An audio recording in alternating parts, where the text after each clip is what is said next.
Hey guys, it's Austin with Midwest Optics, and today we're going to be talking about the NOXON Gear line of lights that we just started carrying on our website. Now, let's hop into what NOXON is, unpack some of the marketing, some of it's a little bit confusing, and hopefully answer some questions that I've already seen floating around online, and get you guys all the information you need to decide if this is the right weapon light for you. So NOXON is from Modlite Systems. It is a different line of budget-oriented lights.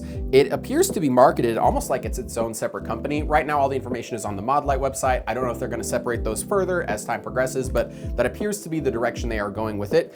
And it appears to be intended for the budget line of consumers. You can tell that kind of by the pricing, some of the information they published about it, and the packaging seems like they're heading more towards more storefront consumer type options as well. So this is a big departure for Modlite in getting a nice, pretty, colorful piece of packaging that I, in full disclosure, did already open and spend some time with these parts, charge the battery, and get you guys some information to include in this video. So, what do you get inside the box with any NOXON? Now, there are two different lines of NOXON. They call it the HAVOK and the EVAK, which just stands for whether it's rifle mounted or handheld. So the HAVOK is rifle mounted and the EVAK is their handheld option. So no matter what, you're gonna get three things in the box with either of those lines. You are going to get the light itself. In this case, this is the core, which is the full-sized.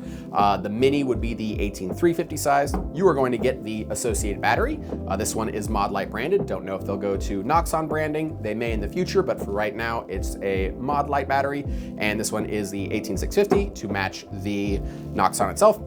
And you get a USB-C compatible single battery charger. Now, you are gonna have to charge these batteries right out of the packaging. I already did that and spent some time with the light, so I cheated a little bit. I won't lie to you guys. Let's get into comparing them to the Modlite themselves. Now, there are two different light heads that you can get in the NOXON line. You can get the T1, which is what I have here, and you can get the G1. Now, the specs for those are identical to the OKW and the PLHV2 respectively. If you spent any time researching weapon-mounted lights, you know that those are two staples in terms of performance that a lot of lights get compared to in this day and age. So, what are the trade-offs, if any, with purchasing NOXON instead of Modlite? Well, right now, there's really only one I have found, which is that in my testing, these perform identically, the OKW and the NOXON T1, but this one doesn't get as hot as fast as the NOXON. I'll roll some footage in here of some filming I did with the RH25, showing you that these two lights that have been running for about the same time, the NOXON did get a little bit warmer. I don't really think that matters on rifle mounted lights. Now, your mileage may vary, especially on the handheld side, because you obviously have to hold it in your hand, but I really don't think that's a major concern when we look at selection between these two models. It seems like what Modlite is positioning themselves to do is to make the NOXON line be the only way to get that performance, and then potentially upgrading the PLHV2s and the OKWs in the future. I don't know if that's their strategy, but that kind of seems like the way they're positioning, because right now, I don't really think there's much of an advantage going with Modlite over the NOXON equivalent. So, let's just talk about this. We'll go front to back and talk about how it's the same and how it's different. There's not gonna be much in terms of how it's different. Just like with a Modlite, you have the light head. And the light head, I'll roll in the footage I took, is going to perform in terms of output, at least initially, identical to the OKW. Now, like I said, I'm not going to do any long-term scientific testing. There's gonna be other channels that do way more of that.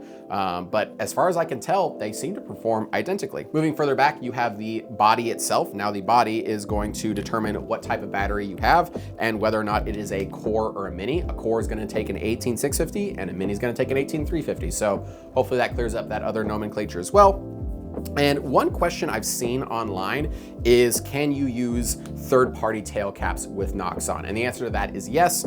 Just like with Modlite, you can unscrew the clicky tail cap that is included, and you can install some third-party tail caps, which is what we're gonna do to install it on this 416 here. I'm going to take this Surefire DS00. It would also work with the Unity Tactical Gas Cap System. And I'm gonna throw it on this light body here. And there you have it. Now, that is the way it is right now. Modlite has stated in some of their publications that modularity is not going to be a major priority as this line progresses, but at least as of right now, you can give it third-party tail caps and you can swap light heads out with Modlites or dual fuel threaded compatible light heads. So kind of interesting. Now, just like with Modlites, the last thing you'll need to install this on the rifle is not included in the package. You are still going to need some type of scout mount. Now, we are going to be using a Arisaka Picatinny mount here for this 416. We sell Arisaka right on our website. It's probably one of the best light mounting options you can get out there, but you will need that. So I hope you guys don't just pick up a Modlite and then try to install it without a scout mount. You're going to be missing a piece. So, if you've ever installed a weapon light before, this is gonna look very familiar, but in case you didn't know, because I'm imagining there's gonna be a lot of you guys who are researching and you are new to weapon lights and you're gonna come across NOXON, so you are gonna need some type of scout light. Get my 416 here.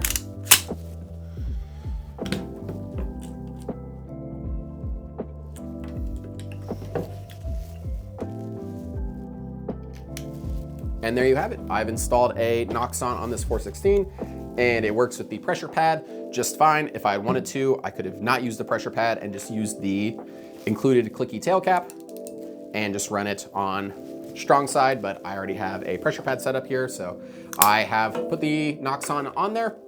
I'm gonna spend some time with this, do a lot of shooting, but initial impressions right out the gate is that this is gonna be a great budget option for people. It's right in line with our customers over on Midwest Optics who are often very budget conscientious. This is gonna be available right on our website in the weapon mounted lights section. Our website actually just got a redesign, which is pretty exciting as well. So go check that out. If you have any questions, please don't hesitate to email and ask, and we will get to you as soon as we can. Thank you guys so much and have a good day.